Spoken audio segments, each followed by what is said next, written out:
On my wedding night, at the age of 52, I was lying under the bed in an ivory wedding dress, holding my breath like a foolish child waiting to surprise her husband. My name is Alicia Turner, and in that moment, I truly believed I was doing something harmless. Just a small smile, a private memory. An awkward way of saying that I could still laugh, still love, even though this was already my second marriage. Then the door opened. Immediately, I knew something was wrong. The footsteps echoed across the room, and they did not sound like Julian's. Too slow. Too heavy, too deliberate. The smile vanished from my lips when a strange voice filled the room. A woman's voice, older, calm, controlled, calling my husband's name with the authority of someone in command, not someone close.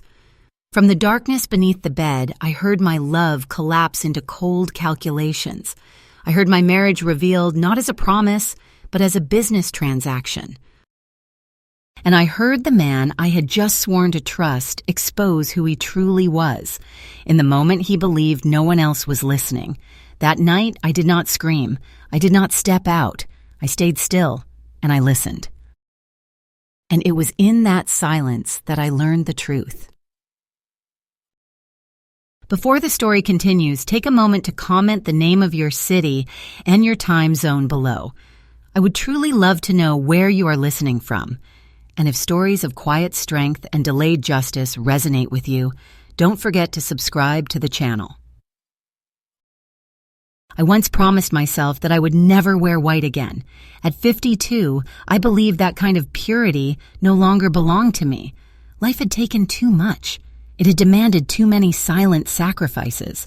But standing in front of the mirror that afternoon, smoothing the soft fabric of my wedding dress, I allowed myself, just for a brief moment, to believe that a second chance could still look clean, dignified, and whole. But to understand why I ended up under that bed that night, you need to know the woman I used to be and what I lost before I met Julian Moorfield. My full name is Alicia Marie Turner. I was born and raised in Oakland, California. I was never a wealthy woman, but I knew how to work hard. For 28 years, I was a nurse at Highland Hospital, where I watched life arrive and leave every single day. There, I learned that life is fragile, and that real love is usually quiet, not loud. My first husband, Marcus, not the attorney Marcus Ellison you'll meet later, was an electrician. We met when I was 24 at a friend's party. Marcus wasn't a perfect man. Sometimes he forgot anniversaries. He left dirty socks around the house. But every evening when he walked through the door, he always asked me one question: "Are you okay?" And what mattered was, he truly listened to the answer. We bought a small house in East Oakland when I was 31. Not big.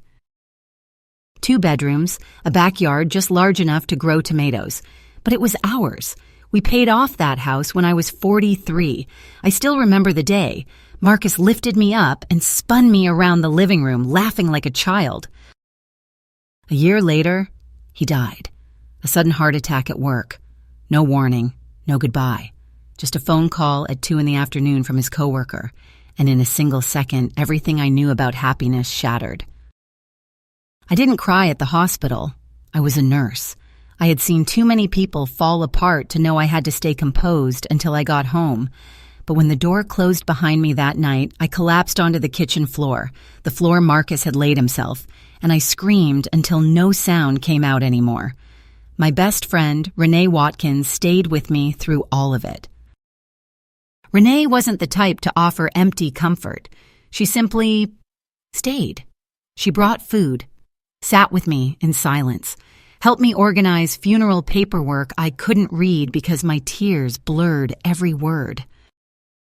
3 months after the funeral, when I was still sleeping in Marcus's shirt, Renee said to me, "Alicia, you don't have to be strong all the time.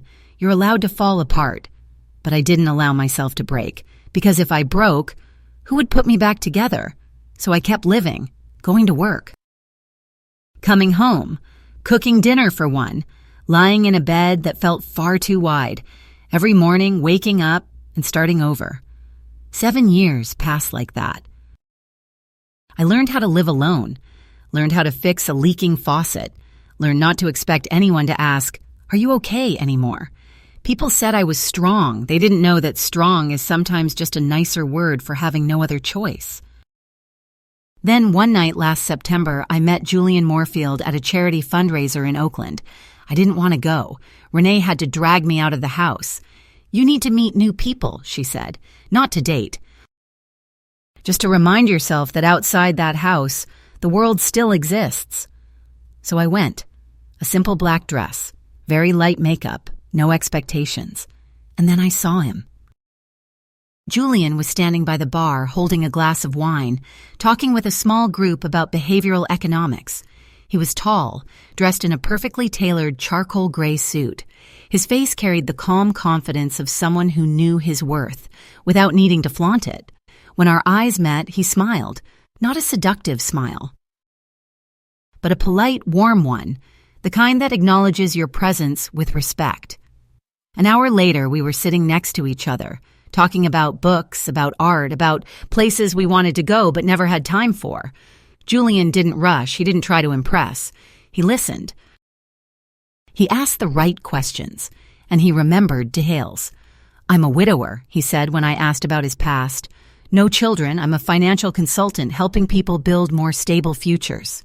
Stable. The word sounded comforting. Renee didn't trust him at first, but she didn't say anything. Because after 7 years of watching me live like a shadow, she saw me smile again, and that mattered more. We dated slowly, politely, no drama. Julian never rushed. Never pressured me. When I mentioned Marcus, he nodded. He didn't compete with the dead. He simply said he was here, for the present and the future. 2 years later, he proposed. Nothing grand, no public kneeling, just a morning in my kitchen. Coffee still hot, sunlight streaming through the window. Julian held my hand and said, "Alicia, you deserve a partner. I want to be that person. Will you let me?" I cried. For the first time in many years, I cried from happiness. I said yes. And then, on our wedding night, I lay under the bed, listening to my husband plan the destruction of my life. The wedding took place at a boutique hotel in downtown San Francisco. Not large, 40 guests, white and pale yellow flowers, everything tasteful. Balanced. Julian chose everything, from the menu to the music. "You've been under too much stress," he said. "Let me handle it." I thanked him. And I let him. That was the first mistake. Most of the guests were Julian's colleagues and clients. No one from his family. He said his parents had passed, no siblings. Only work and the future. Renee sat in the front row, her face unreadable. Before I walked down the aisle, she pulled me aside. "Are you sure?" she asked. I nodded. "I'm sure. It's time." What I didn't say was I was tired. Tired of being strong alone. That night, after the guests left, I followed Julian up to the suite. The room was spacious, modern, flawless. Fresh flowers, champagne on ice, city lights shimmering through the window. It looked exactly like the life Julian had promised. Julian excused himself to take a phone call.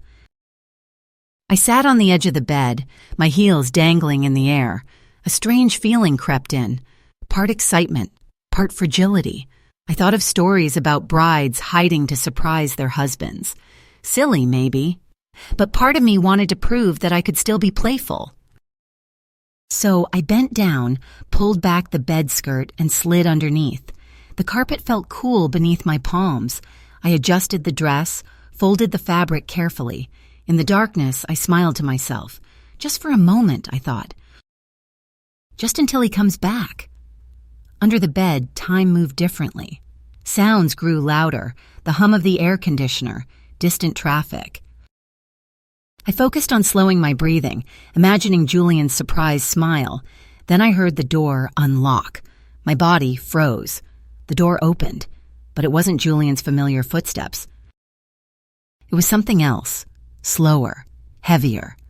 Then I heard a woman's voice, low. Calm, unafraid, Close the door, Julian. I went completely still. From beneath the bed, I could only see practical shoes. Old. Not Julian's polished leather ones. Julian spoke, and his voice was no longer the one I knew. It carried irritation and control. You shouldn't be here. The woman gave a quiet laugh. I warned you. You can't start over without me. My heart pounded. My fingers dug into the carpet. She stepped closer to the bed. I saw the hem of a long coat, her handbag placed neatly on a chair. I'm here because tonight changes everything, she said. You've made promises you can't erase. Julian sighed. She doesn't know anything. She doesn't need to. My stomach clenched. She, the woman repeated. You mean your wife? The word echoed in the room like a sentence. Then I saw her face reflected in the wardrobe mirror, a face marked by time, eyes sharp with someone who knew exactly what she was saying. You married her for the same reasons you acquire everything, she said calmly. Safety, control, convenience. Julian didn't deny it. Every instinct in me screamed to step out, to demand answers, but something deeper, older, held me still. I stayed silent. And I listened. If you think this was the worst moment of that night, continue to the next part, because what that woman brought with her wasn't just words, but documents capable of erasing this entire marriage with a single signature. Don't go anywhere. The truth has only just begun. The house has already been transferred into joint ownership, Julian said, his voice as calm as if he were reporting a work item. Her savings will be transferred within a year. She trusts me. That word, trusts, slapped me straight across the face. Under the bed, something inside me became very quiet. Trust. That was the word I had built my entire life on, and now it was being spoken like a number on a planning sheet. And when she finds out? The woman asked. Julian laughed, short, contemptuous. By then it won't matter anymore. Silence dropped, thick and suffocating. I could feel it shift before I even heard it. Julian was moving, back and forth. I heard the soft scrape of leather shoes against the floor, pacing, like an animal weighing how to strike. You think you're doing her a favor? He finally said. You think exposing this will save her? The woman answered calmly. I think the truth gives her a choice. My chest tightened. Choice. That was what Julian had quietly taken from me, little by little, through kind-sounding words. Julian stopped pacing. You don't have the right to decide that. The woman stepped closer. I saw her shadow stretch across the floor, warped by the light. Neither do you, she said, her voice steady as steel. I lay motionless. My lungs burned from holding my breath, but I didn't dare move. The darkness under the bed felt thicker now, as if it had weight pressing down on my chest. The prank I'd meant to pull, my foolish attempt at sweetness, had turned into a hiding place. I couldn't crawl out without being seen. My heartbeat sped up and went off rhythm, as if my body had accepted what my mind was still trying to deny. You need to leave, Julian said, his voice carrying down near the foot of the bed. No, the woman replied. And that was when I began to understand who she was. Not until you stop lying. I squeezed my eyes shut, as if that could make what I'd heard less real. I had met Julian's coworkers, his friends, the carefully arranged world around him. Not once had anyone ever mentioned a mother. Julian told me he had grown up almost entirely alone, that his parents were gone, that there was nothing left to look back on. Nothing. And yet now Claudine Moorfield was standing in our wedding night suite, speaking as if she had every right to be there. I tried to replay Julian's face when he told me that story, his gentle voice, his sympathetic eyes, like a man who had walked through grief and come out without bitterness. I had believed him. I had even admired that resilience. Now, from under the bed, I heard him speak like a man who had never truly been fragile. Lower your voice, Julian said. She's exhausted. My hand curled tight into the carpet. She, not Alicia, not my wife, just she. Don't use her exhaustion as an excuse to finish what you started. Claudine's voice flared, angry but still controlled. Julian exhaled hard. I could almost see him rubbing the bridge of his nose, his usual gesture when he wanted to end a conversation. You're twisting this. No, Claudine said immediately. I'm naming it in the way no one has ever dared name it to you. Julian's voice dropped, sharp and cold. You don't get to lecture me about what no one ever did. Claudine didn't flinch. I'm not lecturing you. I'm reminding you. Because tonight you crossed a line you can't come back from. My throat tightened. I wanted to pull the bed skirt aside, look out, see their faces, to make sure I hadn't misheard. But fear kept me frozen. One small shift, the fabric would move. They'd know. And then I would have to face it before I even understood what I was facing. Another part of me, the part forged by decades as a nurse, took control. The part that had sat in hospital waiting rooms without collapsing. The part that had held paperwork steady at a funeral without falling apart. That part spoke clearly. Stay still. Gather everything. Don't waste this moment. And if you're listening to this and your heart is racing the way mine was, believe me, this is only the first mask falling away. Because right after that, Julian will say one sentence that makes me understand this isn't a love scam. It's a plan, with paperwork, with appointments, and with someone waiting to receive the delivery the next morning. What did you tell her? Julian asked, trying to keep his voice steady. Enough to get her signature, Claudine pressed. The blood in my body turned cold. Signature, plural. In my mind, the afternoon flashed, clipboard, pen. Julian standing close enough to guide my hand while no one could see he was guiding it. You don't need to read all of that, he had said kindly. It's just formal language. Formal language. Julian fell silent for a beat. I heard him shift, heard a chair creak softly. He was sitting down, comfortable, like he was negotiating.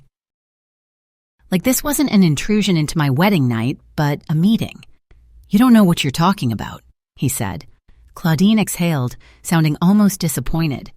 I know exactly what I'm talking about. I've read the pattern. My skin went icy. Read the pattern, meaning she wasn't here on impulse. She was here because she'd seen a cycle, a process, a familiar road. Don't pretend you're some guardian angel, Julian snarled. Don't pretend you're untouchable, Claudine shot back.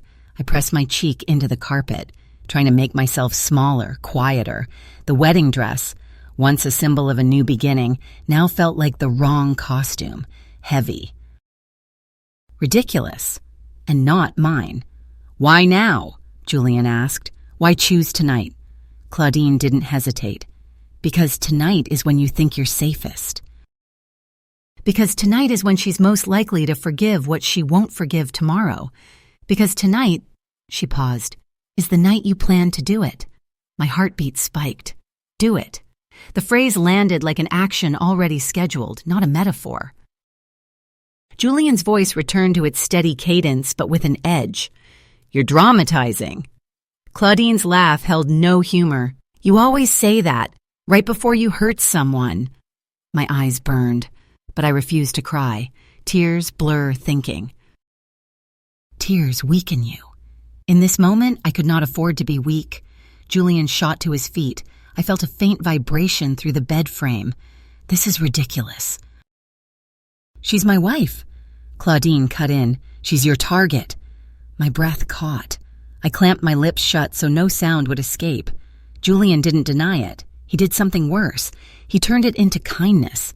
You don't understand, he said, and I heard the smoothness return, the practiced persuasion. I'm giving her structure. I'm giving her safety. She'll never have to worry again. Claudine's voice sharpened, icy. Safety doesn't come with chains. Julian's patience shattered. You've been gone for 30 years. You don't get to walk in and pretend you care. Claudine's reply was low but cutting. I care because I know what it looks like when you're about to destroy a woman's life and call it love. My fingers trembled. I forced them still. I focused on the single most important truth. Claudine wasn't here to harm me. Claudine was here to confront Julian. But why? And why tonight? I ran through possibilities. Debts, blackmail, family secrets, some mistake Julian had buried. But the more I listened, the clearer one reality became. Julian's lies weren't random. He lied in a way that required planning. Claudine moved again. Her shoes shifted to the side of the bed near the nightstand. I saw the edge of her coat as she bent down, not to look under the bed, thank God, but to pick something up. Paper rustled. I stopped breathing. In her hands was something thick and rigid, a folder, official. Where did you get that? Julian's voice tightened. Claudine answered briefly. From where you thought no one would ever look. You broke into my office, Julian said, like he was hissing through his teeth. Claudine didn't deny it. I opened a drawer you've been hiding behind. Julian stepped closer. I tensed, expecting him to snatch the folder, expecting a struggle. But he stopped, and his voice dropped into a controlled calm that scared me more than shouting ever could. Give it to me. No, Claudine said immediately. Julian exhaled slowly.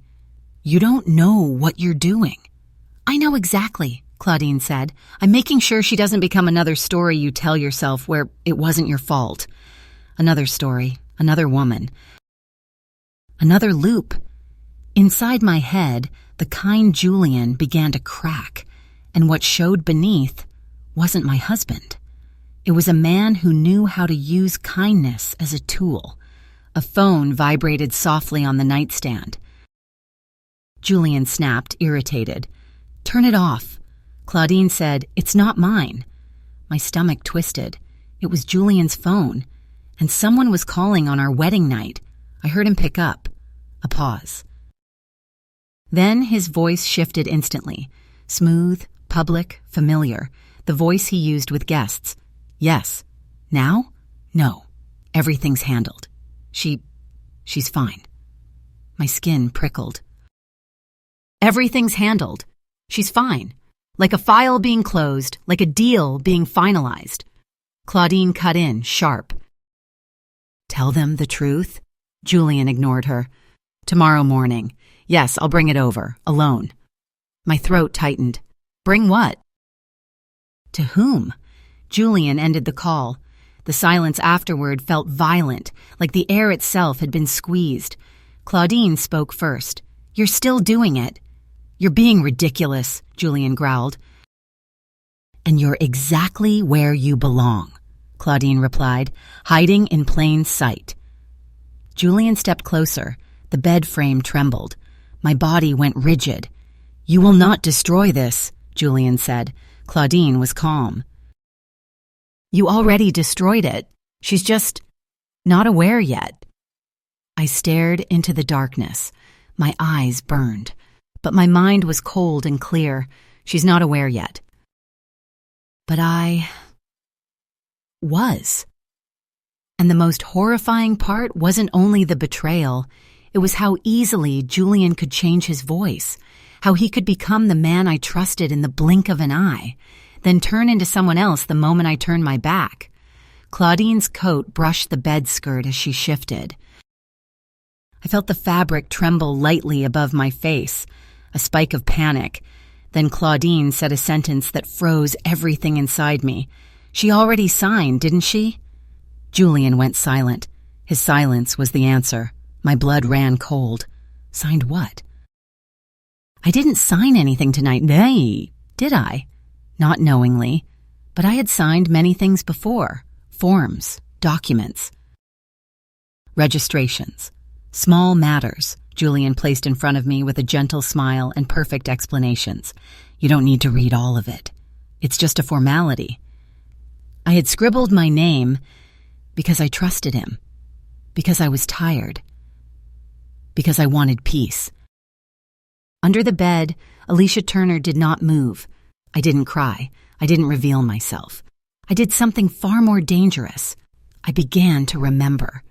Every sheet of paper, every pen, every moment Julian stood close enough to help me sign without me realizing he was helping, and I waited, silent, steady, until I understood exactly what game he thought he was playing. Claudine left not long after. No final words, just the steady rhythm of her footsteps, then the door closing with a soft, decisive click.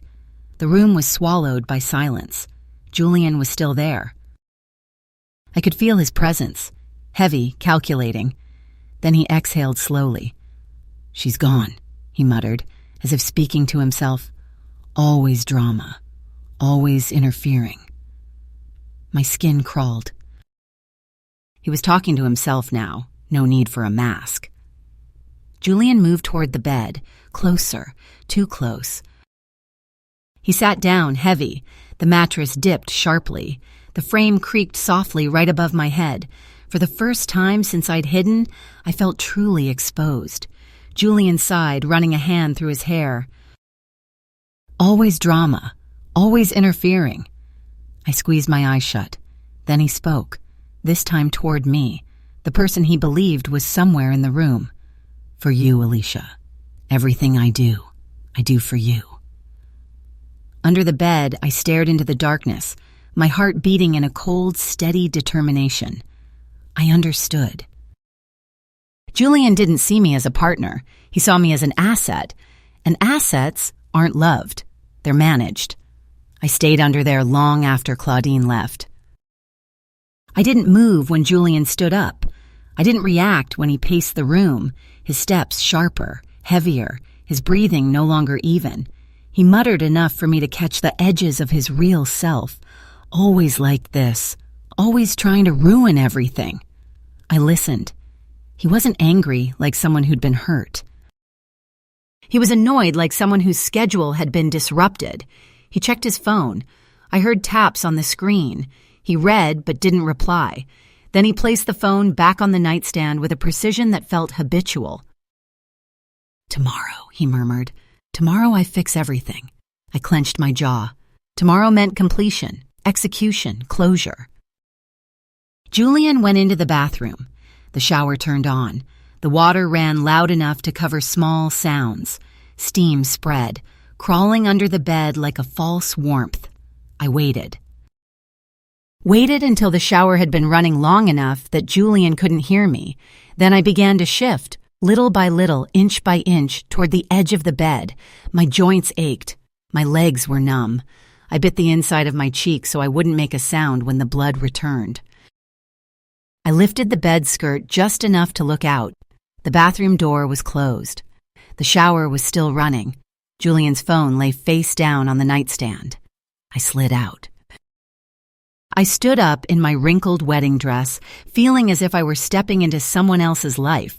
I smoothed the fabric by reflex, the reflex of someone who always tries to keep things in place, even while everything inside is collapsing.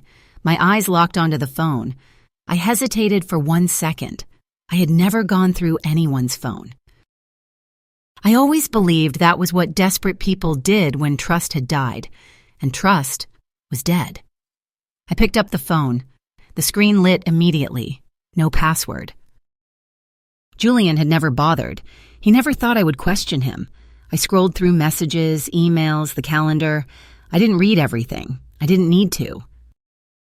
The patterns revealed themselves quickly to anyone who knew how to look. There were draft emails, legal language, attachments, file names that were vague, but that vagueness was terrifying. There was a calendar entry for the morning, meeting, final transfer.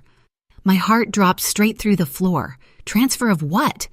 I opened the email thread tied to the appointment. The subject was vague. The body was short, but one sentence was so cold it couldn't be misunderstood. All required signatures have been collected. I closed my eyes. Signatures, plural. The afternoon, the clipboard, the pen. Julian standing close enough to help without exposing it. You don't need to read it all. It's just formal language formal language. I opened the attachment. The file loaded slowly, as if dragging out the torture. Then my name appeared, full name, correct spelling. And my signature, scanned, neatly placed at the bottom, like a trap that had already snapped shut. My breathing thinned. This wasn't a simple document, not a harmless form. It was a transfer of ownership. My house, the house I bought with Marcus, the house I paid off after he died, the house Julian had stood in and praised, solid, good location, joint ownership. Effective immediately after the marriage. My hands were shaking, but I didn't drop the phone. I kept scrolling. There were more documents. Power of attorney. Limited, but enough to bind. Access authorization. I went cold from head to toe. This wasn't impulsive. This was layered. Strategic, planned, designed to happen quietly, legally, while I was still trying to believe I had a new beginning, while I was tired, while I trusted him. The shower stopped. I flinched. Time vanished. I placed Julian's phone back exactly where it had been on the nightstand, face down as if I had never touched it, but I couldn't stop. I took my own phone from my purse, opened the camera, and photographed the important pages on Julian's screen. Evidence. Proof. A life-saving insurance policy. I sent the photos to myself. Then I sent them to Renee. No message needed, just images. Renee would understand. I put everything back the way it was. Smoothed the bed skirt, stepped back, stood in place as if I were simply waiting for my husband on our wedding night. The bathroom door opened. Julian came out, a towel wrapped around his waist, relaxed like a man whose mask hadn't just been ripped off. He saw me and smiled. "There you are, I thought you fell asleep." I lifted my face slowly. I looked straight into his eyes. I didn't see love. I saw calculation hidden beneath gentleness. "I was just thinking," I said. Julian's smile widened, visibly relieved. He stepped closer and brushed a strand of hair away from my face. "You don't need to think tonight," he said. "That's what I'm here for." I didn't pull away. I didn't accuse him. I simply smiled back, like a woman who still trusted. "Sounds good," I replied. Julian nodded, satisfied. He leaned down and kissed my forehead, a gesture that looked like tenderness, like protection. I let him, because inside me, something had hardened, and I knew. From this moment on, this marriage was no longer a love story. It was a war. And I had just gotten the map. Morning arrived gently, so gently it almost felt like mockery. Sunlight slipped through the thin curtains, touching the edge of the room with a warmth this place did not deserve. I opened my eyes before Julian woke up. I lay still, listening to his breathing, steady, deep, confident, without a trace of worry. He slept like a man who believed the world had been arranged to move exactly the way he wanted it to. I slid out of bed as quietly as I could. My body felt different. Lighter in one way, sharper in another. The fear was still there. It just wasn't chaotic anymore. It had reorganized itself into something functional, useful. I dressed carefully, choosing things that signaled normal. A soft blouse, neutral slacks, nothing that would make anyone ask an extra question. When I looked at myself in the mirror, I practiced my expression until that face looked truly natural, pleasant, relaxed, like nothing had changed. Julian woke up as I was fastening my watch. "Good morning," he said, warm and familiar. "Did you sleep well?" I turned, smiled, steady as stone. The lie fell so smoothly that even I registered it in my mind. "Very well," I said. Julian stretched, clearly satisfied. "Good, we'll have breakfast downstairs. Then I have a quick errand. Just about an hour." My heart jolted, but my voice stayed bright enough to raise no suspicion. "An errand? On our very first morning?" He shrugged, casual as if it were nothing. "Just boring paperwork." "Adult stuff. I won't be long." "Paperwork." I nodded gently. Of course. Julian leaned in and kissed my cheek.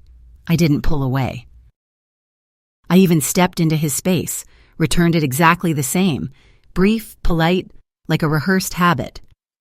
He left the room first, dressed neatly, walking straight toward the next step in his plan. I watched the door close behind him. Then I exhaled. Not a sigh, but a release. Like I had just pulled my head out of cold water. I locked the door. I checked the time. Then I picked up my phone. Renee had replied. Just 3 words. I'm coming now. I met Renee in the lobby, not the suite. Witnesses, cameras, I learned fast. She didn't rush in. She didn't panic. Renee swept her eyes quickly across the space first, then walked up calmly, her face neutral as if nothing was wrong. I saw them, Renee said quietly. The photos. I nodded. Her jaw tightened, her eyes darkened. How long? Last night, I said. Under the bed. Renee closed her eyes for exactly 1 beat. Jesus, Alicia. I put my hand on her arm, forcing my voice to stay steady. I'm okay. No, you're not, Renee said softly, not to scare me, but to pull me back into reality. But you will be. She looked straight at me. I called Marcus Ellison. He can meet you in an hour. I didn't hesitate. I need to. We walked in silence to Marcus's office. Not far, a building in downtown San Francisco, glass and steel, everything cold and efficient, the kind of place careers are built with precision, not compassion. Marcus Ellison wasn't like the kind of lawyer I had imagined. He didn't rush to reassure. He wasn't gentle. He sat across from me, hands folded, face unreadable, and listened like someone evaluating evidence, not emotion. When I finished, he leaned back slightly. You did the right thing by not confronting him, Marcus said, and you did the right thing by documenting everything. I folded my arms. What did I sign? Marcus exhaled slowly. Something dangerous, but not impossible to reverse. Time matters. Intent does too. I nodded, keeping my voice even. He's about to go to a meeting. Today. Marcus's eyes sharpened. Today? Yes. Marcus stood up. Then we act today. He worked quickly, but with extreme care. He drafted notices, temporary holds, requests for review. Renee sat beside me, silent but steady as a pillar. I signed whatever Marcus placed in front of me. This time I read every word. This is a request to temporarily freeze assets, Marcus explained. It won't hit him immediately. It goes into effect tomorrow morning. That gives us tonight. I looked at him, cold running up my spine. Tonight for what? To make sure you're safe, Marcus said, and to make sure he can't pressure you behind a door that guarantees privacy. Renee leaned in, her voice firm like a lock clicking shut. You are not alone with him. Not anymore. I nodded slowly. I understood. Witnesses. Public spaces. No chance for him to flip the narrative. No chance for him to make me doubt my own ears. Marcus closed the folder. There's one more person you should meet. I frowned. Who? Claudine Moorfield. The name landed between us like a stone dropped into water. I remembered her voice, older, steady, determined. She contacted my office this morning, Marcus said. She said she has documents, and she wants to meet you. At that point, if you were me, you would have thought, that's it, there's a lawyer. There's paperwork, there's my best friend, there's evidence. But the truth is, this was only the warm-up. Because someone like Julian isn't afraid of suspicion. He's afraid of only one thing, losing his grip on control. And the most terrifying part was that I was starting to feel clearly that last night wasn't an accident. It was a chain, a pattern, a system that had run smoothly before it became my turn. We met Claudine at a cafe in Oakland, her choice, not ours. A small, quiet place, the kind where conversations can happen without being interrupted. Claudine was already there when we arrived, sitting straight-backed as if the chair were a witness stand. She looked at me for a long time before speaking. "You came." I slid into the booth across from her, Renee close beside me. "You said I needed to know the truth." Claudine studied me for another beat. "You heard it, last night." I didn't deny it. Her gaze softened, only slightly, but enough for me to recognize it wasn't pity. It was more like confirmation. "You stayed quiet under there," Claudine said. "You listened. You didn't scream." "No," I said softly. "I learned." Claudine nodded slowly. "That's the difference." She reached into her handbag and pulled out a thin folder, the edges worn. She didn't slide it over immediately. She held it like a final boundary. "I have enough to prove a pattern," Claudine said, "but evidence only has value if you're willing to use it." I held her gaze without blinking. "I'm willing." Claudine looked at me for one more beat, then finally pushed the folder across the table. I opened it carefully. Inside were copies, property records, bank authorizations, insurance forms, names I didn't recognize, dates stretching across years, and handwritten notes in Claudine's tight script, joint ownership activated. Signatures obtained through routine paperwork. My stomach tightened. Then I saw something that made my hand go still. An old photo, grainy and faded. Julian, younger, standing beside a woman with tired eyes and a forced smile. The woman was holding a toddler. I looked up. "Who is this?" Claudine didn't hesitate. "Her name is Angela. She thought she married a man who wanted a family. She married a man who wanted access." My throat tightened. "What happened to her?" Claudine's jaw twitched, controlled. She lost her house, lost her savings, lost years in court, fighting paperwork she didn't understand because she trusted him to explain it. My fingers pressed against the edge of the photo. "Did she win?" Claudine's eyes stayed steady. "She survived. Winning is a different word." I turned another page, forcing myself to swallow the cold spreading through my body. "Why did you disappear?" I asked very softly. Claudine's gaze moved toward the window, not to dodge the question, but as if gathering her composure before answering. "Because I realized too late," she said, "that the sweetest lies often wear the costume of protection, that a man can call control care and make people applaud him for it." I didn't interrupt. Claudine continued. "When Julian was young, he watched me trapped in a marriage that ran on that same logic. I left when I could, and I told myself leaving was enough." She glanced back. "It wasn't." My voice dropped. "So, you came back now? To clean up what you left unfinished?" Claudine didn't deny it. "I came back because he's old enough to be dangerous, and no one asks questions anymore. And because you're grown enough to be ignored when you speak." I felt that truth like a bruise. A middle-aged bride isn't a headline. A wealthy man with a new stable wife looks respectable. If I spoke up, people would call it drama. If I panicked, they would call it regret. And Julian knew that. Renee leaned forward. "What's the fastest way to stop him?" Claudine's eyes narrowed. "You have to freeze the transfer and challenge the validity of what you signed.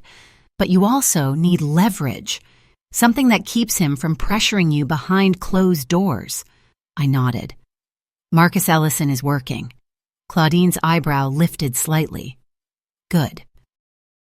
A paper man against a paper predator.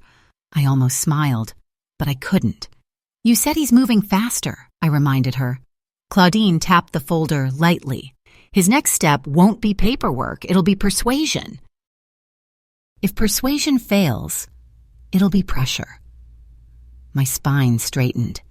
"He won't touch me." Claudine's gaze didn't soften. "He doesn't need to touch you to hurt you. He'll isolate you. He'll frame you as unstable." He'll say you're confused. He'll suggest you're grieving. He'll make people pity you while he dismantles you piece by piece. My hands tightened. He already started. I heard Julian's voice again in my head, his line from last night. You don't need to think tonight. That's what I'm here for. Claudine's mouth tightened. That line. She spoke as if she'd heard it too many times. That's his signature line. I swallowed. So, what do I do today? Claudine leaned in slightly. You go back. You act normal.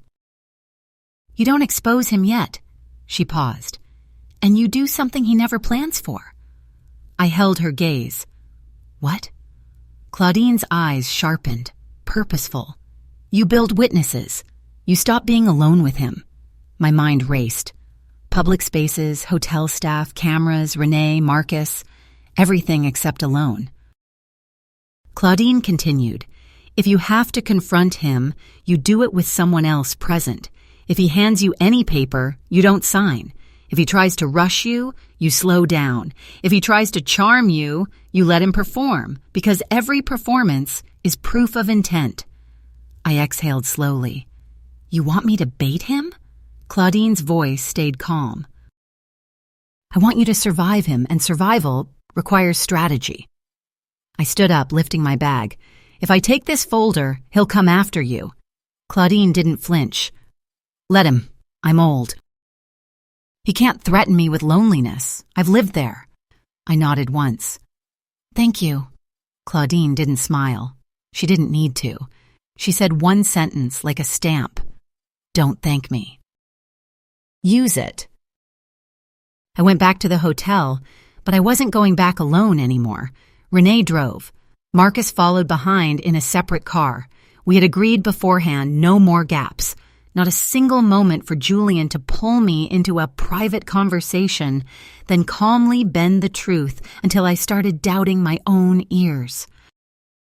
When the elevator opened onto the suite floor, I saw Julian standing by the window with his phone pressed to his ear. He turned the moment he heard footsteps. For one brief flash, before his face had time to adjust, surprise showed, then irritation, then a practiced smile, smooth as a fresh coat of paint. Alicia. He lowered the phone, his voice sounding genuinely worried.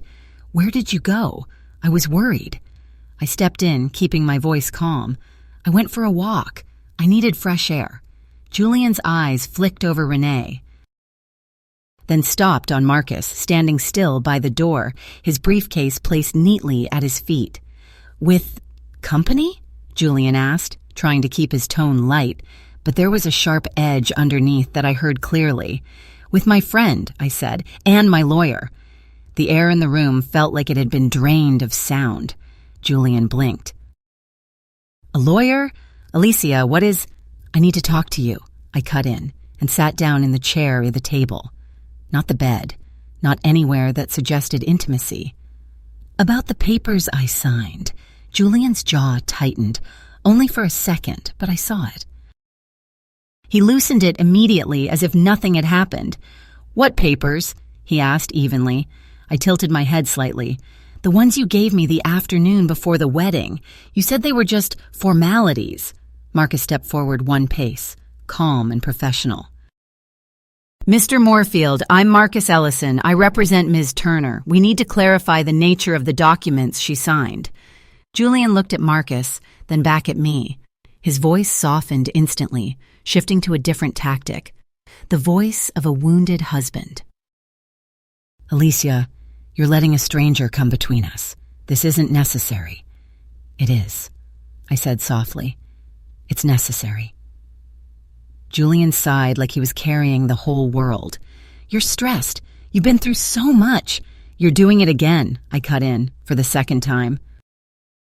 You're trying to frame me as weak, confused. But I'm not weak, Julian. I held his gaze. I'm just not accessible anymore. A real flash of surprise lit in his eyes, not acting. Then it vanished, swallowed by control.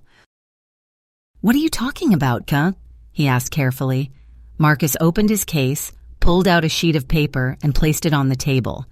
This is a request for a temporary asset freeze, Marcus said, effective immediately pending review of the validity of the transfers that were signed.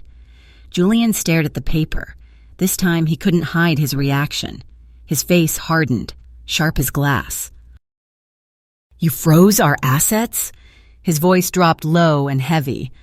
"My assets," I corrected instantly. "The house I bought with my first husband, the savings I built over my entire working life, the things you transferred into your name without fully explaining." Julian let out a short, dry laugh, like he couldn't believe it. "Alicia, everything was legal. You signed under misrepresentation," Marcus cut in, "which can render a signature legally invalid." In that moment, I realized something. Julian wasn't afraid of me being angry. He was afraid of only one thing, me being calm, because anger can be labeled emotional, dramatic, and impulsive. But calm, especially with witnesses, is something he can't bend. And right then, I saw it clearly. The mask began to crack. Julian went still for a beat, calculating. I could see the gears turning in his head. When he spoke again, his voice had changed, softer, more wounded, as if he were the one being betrayed. "Alicia, we just got married." "Why would you do this to me?" "I'm not doing anything to you," I replied evenly. "I'm protecting myself." He stepped closer, but not too close. Close enough to look hurt, not close enough to be seen as threatening. "Protecting yourself from what? I love you. Everything I do is for our future." "No." I stood. "Everything you do is for your control, and now people are watching." Julian halted. He glanced at Renee, then Marcus. His face tightened. One instant of awareness. He couldn't perform the way he could when it was only me. "You don't need to be here," he said coldly to them. "This is private between my wife and me," Renee spoke for the first time, her voice like steel. "If it's private, then why do you have final transfer on your schedule this morning?" Julian froze. "I don't know what you're talking about." Marcus pulled out his phone, turned the screen toward Julian. "Calendar entry, 9 a.m. Meeting, final transfer. Care to explain?" Julian's face went pale. In one beat, I saw everything. Anger, fear, and the calculation of what could still be salvaged. "You violated my privacy," he said at last. "No," I corrected. "I photographed your phone last night." I looked straight at him. "After I crawled out from under the bed, where I heard you talking to your mother." Time seemed to stop. Julian stared at me. Whatever color remained drained from his face. You were under the bed?" His voice rasped. "All night," I said. "I heard everything." Julian took a step back. For the first time since I met him, he looked unmoored. He whispered, "she told you." "She didn't have to," I cut in. "I heard you. I heard you planning. I heard you tell your mother I didn't know anything, that I trusted you, that by then it wouldn't matter." Julian shook his head, his hands lifting slightly as if to block me. "You misunderstood. You said my house had been transferred into joint ownership," I continued, my voice tightening for the first time. "You said my savings would be transferred within a year. You said I trusted you." I paused on that last word. My voice cracked slightly, but I didn't let tears fall. Renee stepped up beside my shoulder. She didn't touch me. She simply stood there, like a wall. Julian looked around the room, at Marcus, at Renee, at me, like a man surrounded by the one thing he hated most, truth with witnesses. "This is a huge misunderstanding," he tried again, dragging his voice back toward composure. "If all of us would just sit down—" "No," I said. "I will not sit down alone with you again. Never again." That sentence stopped him. Julian held my gaze for a long moment, like he was truly seeing me for the first time, and I saw something very clear in his eyes. He understood, finally. I knew, and knowing changed everything. Marcus closed his case. "Mr. Moorfield, from this point forward, all communication should go through counsel." Julian turned to Marcus, his voice rigid. "This is our wedding night." Marcus didn't blink. Not anymore. I packed my things right in front of Julian. He didn't try to stop me. He couldn't, not with witnesses. But I could feel his eyes tracking every movement, as if he were memorizing it to use later. "You're going to regret this," he said low as I zipped the suitcase. I turned. "I already regret something that I didn't see sooner. People will ask," he tried one last time. "They'll think you're unstable. Let them ask," I cut in. "I have an answer, and I have proof." His face darkened. "You're making a mistake." "No," I said, firm. "I made a mistake when I trusted you, but that was the last time." I grabbed the suitcase and turned toward the door. Renee opened it. Marcus went ahead to hold the elevator. I followed, not looking back. But as the elevator doors were about to close, I heard Julian's voice, cold and stripped bare, because his control had slipped. "This isn't over, Alicia." The doors shut. I leaned my head against the elevator wall. My legs shook for the first time. Renee touched my hand lightly. "You did it." "Not yet," I whispered. "This is only the beginning."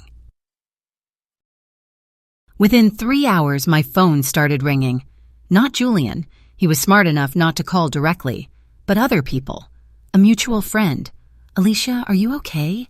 Julian says you're going through a hard time." A coworker at the hospital. "I heard you need rest. If you need to talk." Even a call from the insurance company. "We need to confirm some recent changes in your file. Just routine questions." I didn't answer anyone. I forwarded everything to Marcus. When I saw him again that afternoon, Marcus said it plainly. "He's building a narrative. That you're unstable. That you overreacted. He's creating a record."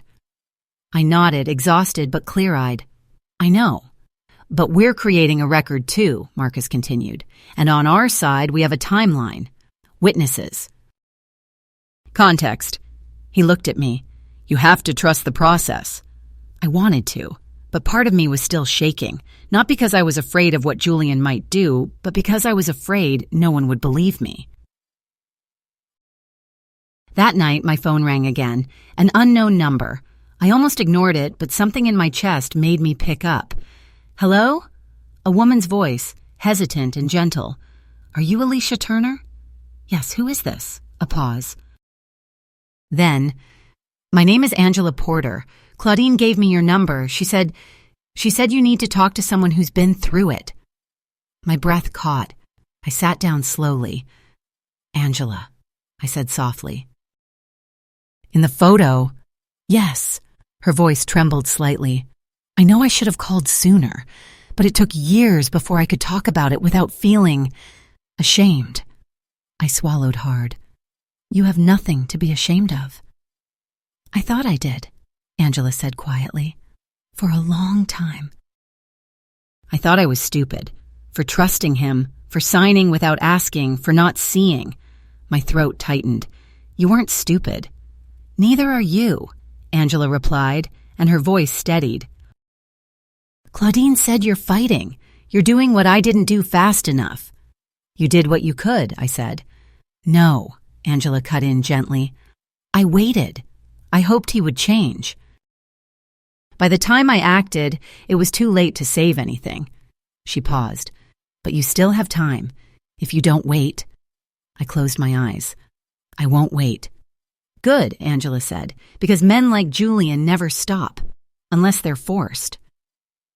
We talked for another 20 minutes. Angela told me what she lost, not just money, but time, confidence, and trust in her own judgment. She told me how people looked at her afterward with pity, like she was weak and unlucky. "But you weren't weak," I said, almost a whisper. "No," Angela agreed. "I just trusted the wrong person."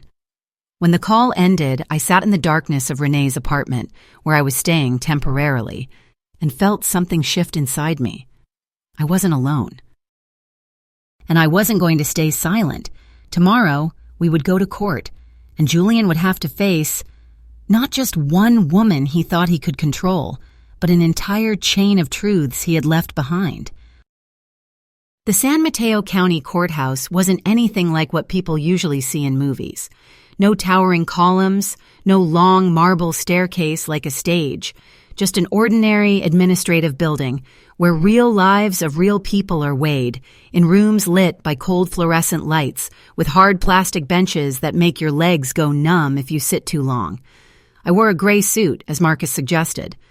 Professional, but not flashy wealthy, he said. Credible without feeling threatening. Renee walked beside me, her pace steady, silent, but anchored like an emergency weight. Claudine had arrived earlier, sitting in the back row, spine straight like someone who had been preparing to testify for a long time, as if she had sat in rooms like this for an entire lifetime. Julian arrived with 2 attorneys. He wore a perfect navy suit, pressed so sharply there wasn't a single wrinkle. His face was calm, like he was walking into a board meeting, not into a room where he would have to explain why he planned to steal his wife's life with a signature. He didn't look at me. He didn't look at his mother. He stared straight ahead, an engineered kind of calm, built like a shield. The judge entered. She was a black woman in her 60s, her face giving nothing away. She flipped through the file with measuring eyes, each page as if she were weighing its mass. Then she looked up. "Mr. Moorfield," she said, perfectly neutral, "you are asserting that your wife lacks capacity. Present your argument." Julian's lawyer stood, a silver-haired man, voice polished like he'd trained it for rooms exactly like this. "Your Honor, we are not claiming Ms. Turner lacks permanent capacity. We submit that at the time of signing, she was under significant emotional pressure." "Pressure of what kind?" the judge cut in. "She is a recent widow. She has endured prolonged loneliness. Entering marriage in haste may not reflect her best judgment. She is 52, the judge said flatly, not 22, and widowhood is not a medical condition. Continue." I saw Julian's lawyer hesitate. The opening they'd planned was not going where they wanted. "She signed legal documents without reading carefully," he pivoted. "That is her own admission." The judge turned to me. "Ms. Turner, is it true you did not read carefully before signing?" I stood. My heart was pounding, but my voice didn't shake. "Your Honor, yes. I did not read carefully because my husband told me they were only formalities, because I trusted him." The judge nodded slowly, as if noting something deeply human. "Trust is not incapacity," she said. "Trust is human." Marcus stood. "Your Honor, I would like to present evidence of systematic intent." He placed documents on the table, emails, messages, calendar entries. The judge read in silence. Her expression didn't change, but her eyes lingered longer on a few lines, longer than normal. Then she set the papers down and looked up at Julian. "Mr. Moorfield, you had an appointment the morning after your wedding for final transfer. Explain." Julian stood, his control immaculate. "That was a routine business meeting. The day after your wedding?" The judge raised an eyebrow.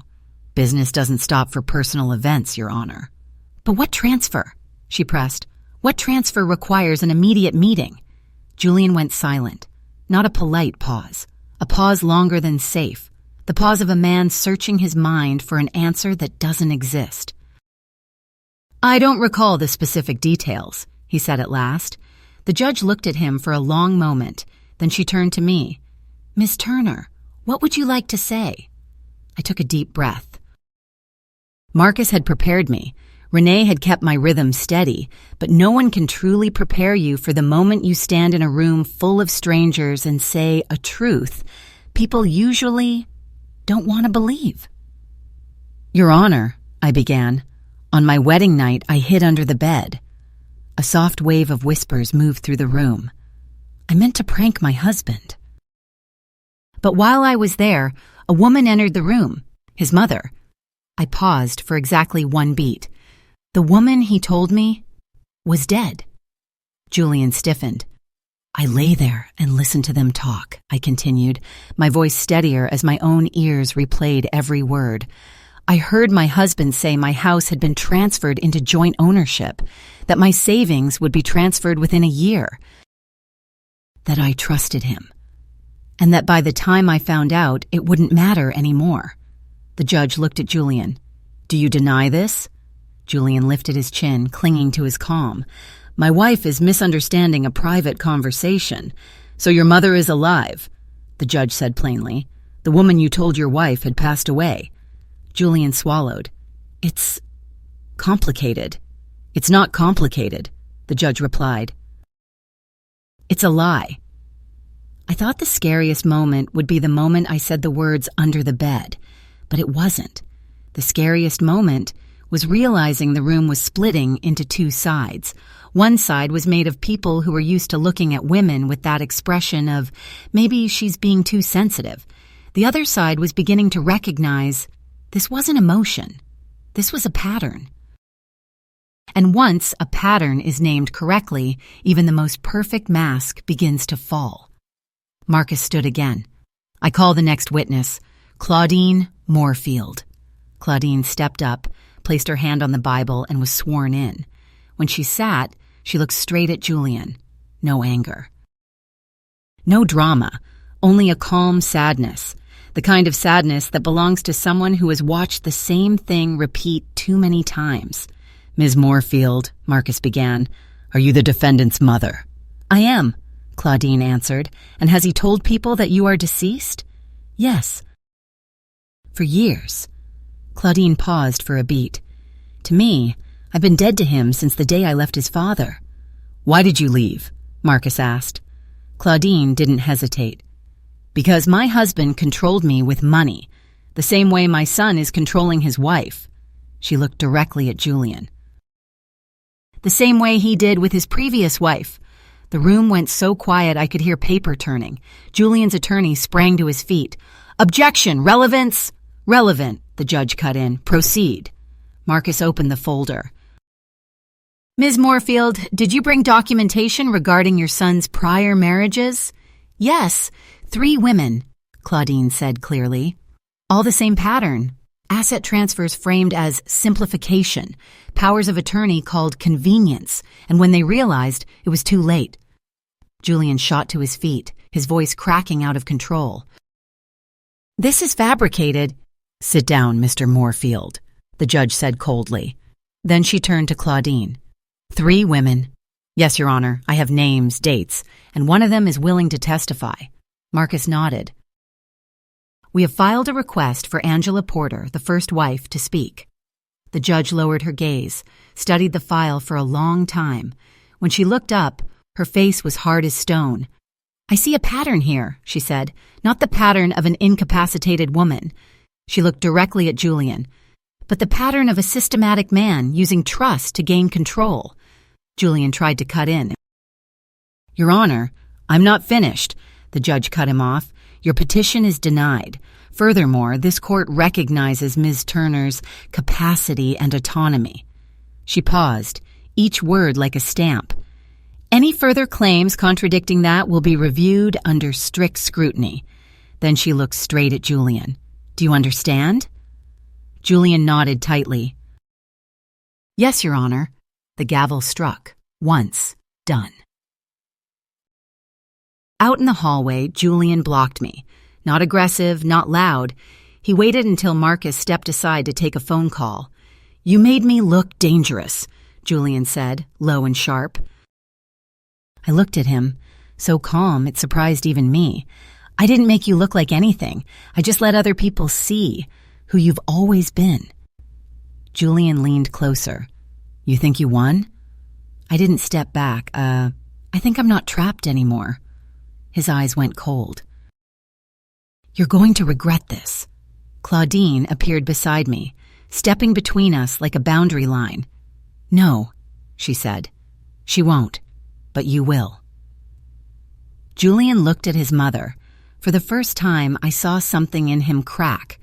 Not remorse, but realization. He had lost control of the story. I will never forgive you, Julian said, his voice flat. Claudine nodded slowly. I know, and I can live with that. She met his eyes. Can you? Can you live with losing every woman you've hurt? Julian didn't answer. He spun away and strode quickly down the hallway. His 2 attorneys scrambled after him. I stood there watching him leave and felt something open in my chest. Not victory. Release. Renee hugged me. You did it. We did, I corrected. Claudine placed a hand on my shoulder, light, brief, but enough for me to feel it. You're not a target anymore, Alicia.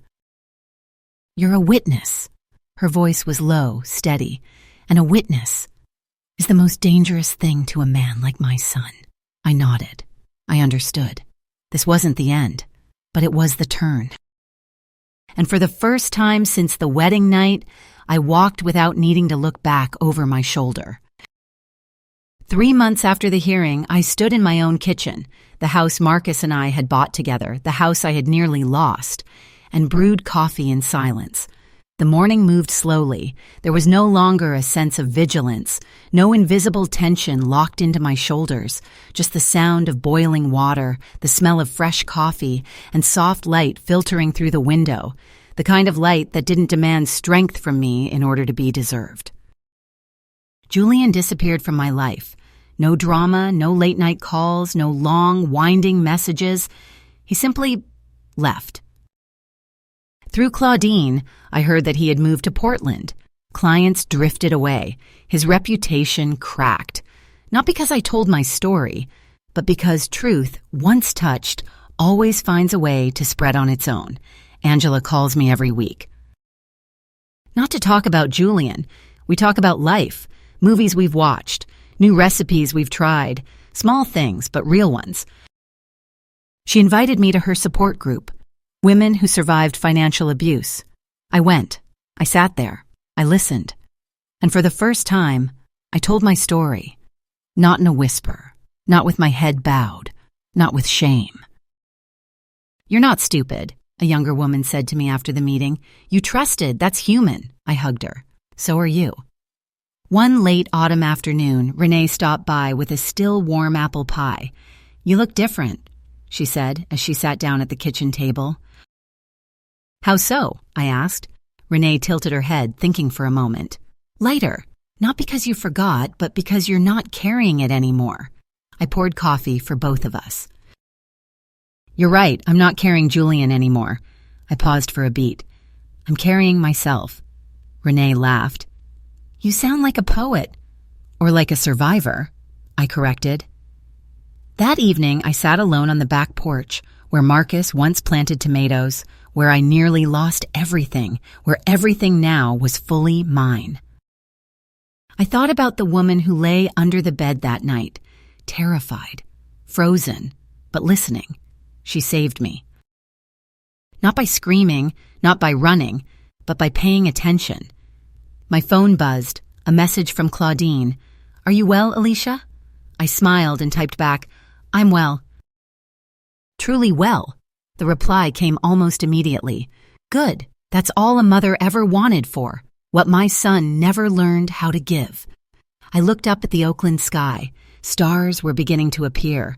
The city was still alive, still loud, still moving forward, but I no longer had to fight it. I thought about the women who are still hiding. Still listening, still unaware that they can step out. I can't save them, but I can be proof that you can step out. That you can survive. That trusting the wrong person doesn't make you weak. Refusing to stay does. I stood up, went inside, and locked the door behind me. Not out of fear, but out of choice. For the first time in a very long time, Alicia Turner slept deeply, in her own home, in her own life, belonging completely to herself. And that was enough.